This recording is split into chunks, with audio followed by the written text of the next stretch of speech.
College football playoff rankings came out. Well, if you're watching this video, I'm assuming tonight or yesterday, whatever you want to say. We are not live here, Joe. We are just recording this. We will be back live on Wednesday at 6 p.m., so tune in for that. But the first college football playoff poll did come out today. What shocked you, if anything? Man, the first one is where Louisville is. I know that there's the really big top teams, and we're going to talk about that in a second. But the one I was like, really? The 13th? Louisville's at 13th? Because that's a placement for a team that has a way of maybe sneaking their way into that top 7. I don't think there's any possibility for that. That Pitt loss is terrible. It might be one of the worst losses amongst any of the teams. I go as far as the top 20. There's not a single team on there that lost to a team like Pitt. Pitt just got dominated by 50 points by Notre Dame the week prior. Are we really going to sit here and say that Louisville is that good? They clearly overemphasized the head-to-head in some of these situations, and it just doesn't make a lot of sense to me. Well, I'm going to counteract that. No, they didn't. Because if you did, for example, then if you look at head-to-head, okay, instead of looking at the actual teams, number one, and this is why transitive property never works, because Notre Dame loses to Louisville, the whole Pitt connection here. Mizzou being ahead of LSU, I do think, even though people will say I'm biased, Missouri's not a better football team than LSU. That's number one. But then I look at it, head-to-head meant nothing to them. You have, Oklahoma behind Texas. Okay, well, that clearly didn't really matter at all. Okay, I look another one too here, Joe. I just talked about LSU and Missouri. What about Oregon State? What's up with? Why is Oregon State rated that high? Why are they ranked at number 16? Please tell me who were their 2 losses, Joe. Arizona and UCLA. No, wait, who was the other one? Was it not like?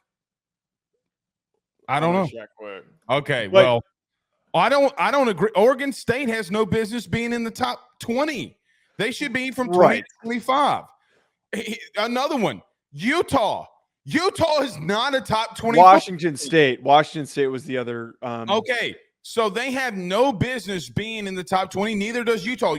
They put too much emphasis on the Pac-12, which then leads me to the number 20 team, USC. That one I tweeted about. USC being placed at 20 is ridiculous. And I've gone as far as say they should not be ranked. And it's kind of silly that we're throwing them in here. And I'm projecting, and I believe that Washington is going to beat them this upcoming weekend. They're going to get moved out, and they should get moved out if they lose to Washington. I do agree with you there that there is a little bit of glazing going on here for the Pac-12, and they're boosting them up a little bit with their placement for some of these programs. Like UCLA being at 19 and Utah at 18, as you talked about. Oregon State, though, for me has been the worst. And I went as far as to say this, that it never made sense to me in the first place why they moved all the way up to number 11. That was way too high to be ranked in the first place. They have had a mediocre resume this entire season. The most abysmal, even though I do think that Kansas is the better football team as of right now, okay? Oklahoma State beat Kansas. Kansas is 21. Oklahoma State is 22. Like, how? Well, because they beat number 9 Oklahoma. Okay. Well, what if Oklahoma loses in Bedlam this weekend? Then what?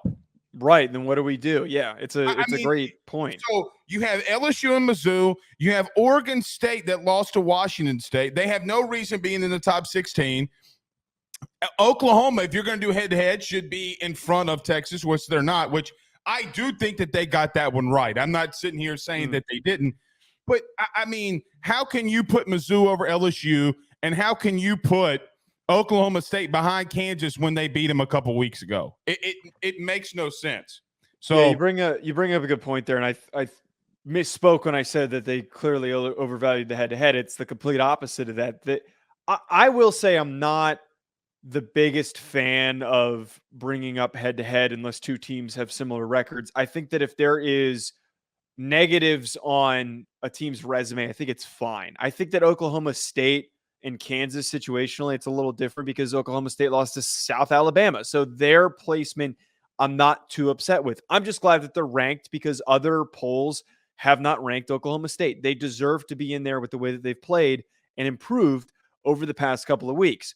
Blake, I was really anticipating this top 5 to be just a total reflection of what I had predicted for my top 5, but it ends up throwing a massive curveball here. Ohio State should not be number 1. I understand that the Notre Dame victory and the Penn State victory looks good right now after 9 weeks of football.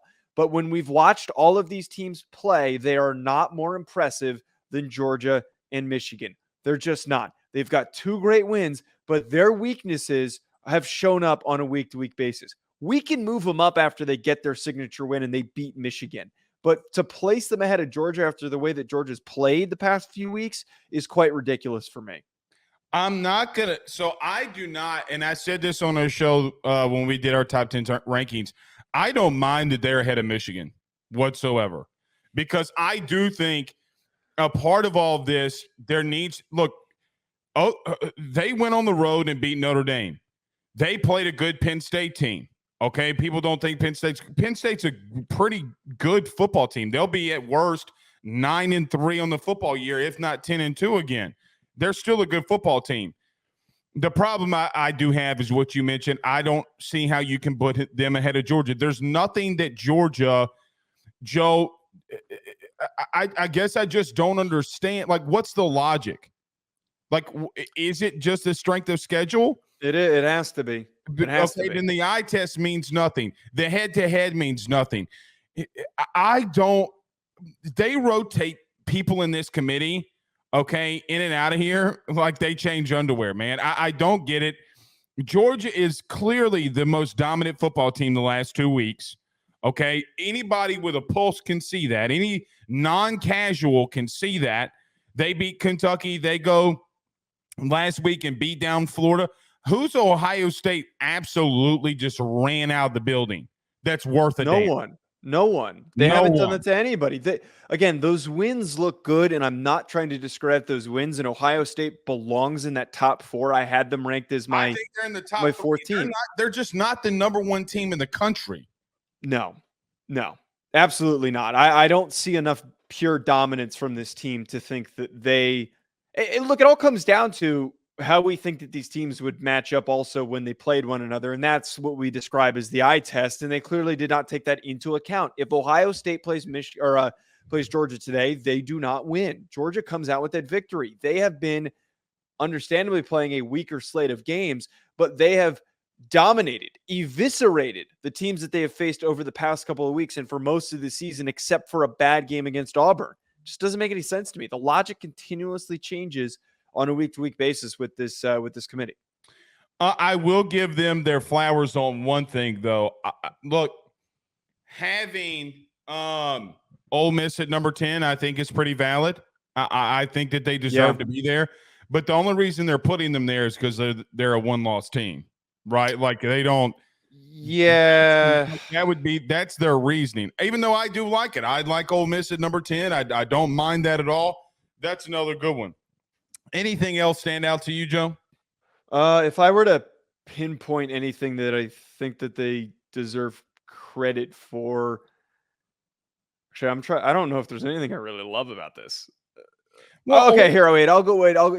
My big one is Washington, Oregon's placement. I think that one is accurately and well done, and it's positioning them for if they do end up facing off with one another again, then they can reshuffle that. But and you didn't agree with this logic, I think that an undefeated Washington team with the win over Oregon is proof that they are a good team, and Oregon is proof that they are worthy of being in that first 2-out discussion by the end of the season. They will be, even if they somehow, lose the Pac-12 championship game. I think that they will be firmly sitting in that 6th spot as maybe some other teams lose around them. Here would be the only argument that I would have, and I know that it's gonna be had in these comments. Yeah. And I'm gonna stick up for Florida State a little bit. Okay, if you're going to talk about Michigan not playing anybody, okay, if you're going to talk about Ohio State not looking dominant, what are you going to do with Florida State? Because the way that they've looked and the schedule that they played, the truth is If you're going to make Ohio State the number one team because of teams that they played, then you need to put Florida State at number one. The thing that gets tricky with Florida State, though, is how far Clemson has fallen since they played them. There could have been the argument that Clemson was the 27th or 30th best team when they beat them. There's that possibility, but they have just consistently stumbled every single Michigan week. Doesn't have an LSU on their schedule. Right. They don't. And that's what you're bringing up, which is important here. If we're going to criticize, if we're going to criticize, but if we're going to put Michigan behind Ohio State, Florida State should be ahead of them. They have a ranked win and a dominant ranked win over a team that was placed at number 14. Well, and there are excuses going to be, well, they beat number 15. Okay. But they didn't do it dominantly. They had to do it in the last play of the game. Yeah. I'm trying to remember. And look, Florida State's just been dominating everybody. I mean, look how they looked last week. I'm not stressed, worried, anything about this whatsoever. But I will say that all of it's going to change because, look, if Alabama wins this week, they're going to leapfrog Texas. They're going to leapfrog Oregon, excuse me. They're going to be at number 6. They will have them there. Alabama winning will give them the excuse to put them back into the top 6. But if they lost, then we're going to have to really start having a conversation because if LSU does go into Tuscaloosa, okay, and wins, they're going to have to be in your top 10.